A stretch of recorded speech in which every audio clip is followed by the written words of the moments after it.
Hi friends, summer ಹಾಲಿಡೇಸ್ಗೆ ಅಂತೇಳಿ ನಮ್ಮ ಅಣ್ಣನ ಮಕ್ಕಳು ಮನೆಗೆ ಬಂದಿದ್ದರು. ಅವ್ರನ್ನೆಲ್ಲರೂ ಹೊರಗಡೆ ಕರ್ಕೊಂಡು ಹೋಗ್ಬೇಕಲ್ವ, ಹಾಗಾಗಿ ಊಟಿ ಟ್ರಿಪ್ ಹಾಕಿದ್ವಿ. ತುಂಬ ಚೆನ್ನಾಗಿತ್ತು. ವೆದರಲ್ಲಿ ಅಂತೂ 13 ಇತ್ತು. ಬೆಂಗಳೂರಲ್ಲಿ ಅವೆಲ್ಲ ತುಂಬ ಬೇಸಿಗೆಗಂತೂ ಬೆಂದೋಗ್ಬಿಟ್ಟಿದ್ವಿ. ಅಲ್ಲಿಗೆ ಹೋದರೆ ತುಂಬ ತಂಪಾಗಿ ಅನ್ನಿಸ್ತು ನಮಗಂತೂ.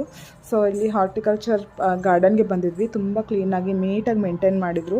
ಎಕ್ಸ್ಪ್ಲೋರ್ ಮಾಡೋದಕ್ಕಂತೂ ಊಟಿ 3 ಡೇಸ್ ಅಂತೂ ಬೇಕು ಅಂತ ನಾನು ಹೇಳ್ತೀನಿ. ತುಂಬ ಬ್ಯೂಟಿಫುಲ್ ಆಗಿದೆ. ನಿಧಾನಕ್ಕೆ ಎಕ್ಸ್ಪ್ಲೋರ್ ಮಾಡಬೇಕು. ತುಂಬ ಅರ್ಜೆಂಟ್ ಮಾಡ್ತಾ ಇದ್ದ ಕಾರಣ ನಾವು ಅಷ್ಟು ಪ್ಲೇಸಸ್ನ ಕವರ್ ಮಾಡೋಕ್ಕಾಗಲಿಲ್ಲ. ಹೀಗೆ ಬೋಟ್ ಹೌಸ್ಗೆ ಹೋಗ್ಬಿಟ್ಟು ಬೋಟಿಂಗ್ ಎಲ್ಲ ಮಾಡಿ, ಅಲ್ಲಿ ಬೋಟಿಂಗಲ್ಲಿ ಒಂದು ಸ್ವಲ್ಪ ಹಿಂಗೆ ಶೇಕ್ ಮಾಡ್ತಿರ್ತಾರೆ ಬೋಟಿಂಗಲ್ಲಿ. ಸೊ ದಟ್ ಆವಾಗಂತೂ ಎಲ್ಲರೂ ಹೆದರ್ಕೊತಾ ಇದ್ರು. ಬಟ್ ನನ್ನ ಮಗಳಂತೂ ತುಂಬಾ ಎಂಜಾಯ್ ಮಾಡ್ತಾಯಿದ್ಲು. ಇಡೀ ಟ್ರಿಪ್ಪಲ್ಲಿ ಅವಳೊಬ್ಬಳೇ ಚಿಲ್ ಮಾಡಿದ್ದು ಅಂತ ನನಗೆ ಅನ್ನಿಸ್ತು. ಅದಾದಮೇಲೆ ಪೆನಿ ಫಾರೆಸ್ಟ್ ನೋಡಿಕೊಂಡು ಹಾಗೆ ಸೈಡ್ ವ್ಯೂಸ್ನ ನೋಡಿಕೊಂಡು ಊಟಿ ಟ್ರಿಪ್ ಹೀಗೆ ಎಂಡ್ ಆಯಿತು.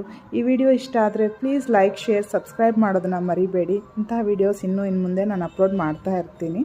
ನೋಡಿ, ಹೀಗಿತ್ತು ನನ್ನ ಊಟಿ ಟ್ರಿಪ್.